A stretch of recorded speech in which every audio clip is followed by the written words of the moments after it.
Sono molto contenta della giornata di oggi. Abbiamo avuto un incontro straordinario, abbiamo ricordato Giordana Di Stefano, nostra ex alunna, e abbiamo parlato della giornata contro la violenza sulle donne. È stata una giornata importante, una giornata di condivisione.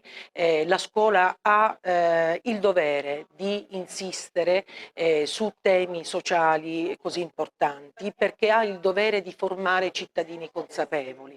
La scuola ha il dovere anche di prevenire comportamenti violenti e di smontare dei pregiudizi e di far acquisire soprattutto la consapevolezza, la giusta consapevolezza rispetto a comportamenti che spesso sono sbagliati, si manifestano precocemente e vanno attenzionati in maniera molto importante.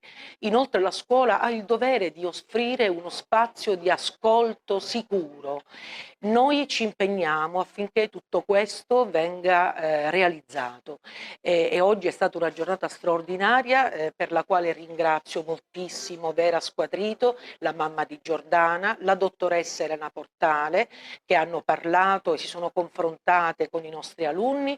Ringrazio le colleghe Ivana Balistreri e la collega Mariangela Bellofiore, ma soprattutto ringrazio il nostro dirigente scolastico Gianluca Rapisarda, che ha avuto la lungimiranza e la grande sensibilità di rendere possibile questo incontro, del quale ribadisco la grande valenza.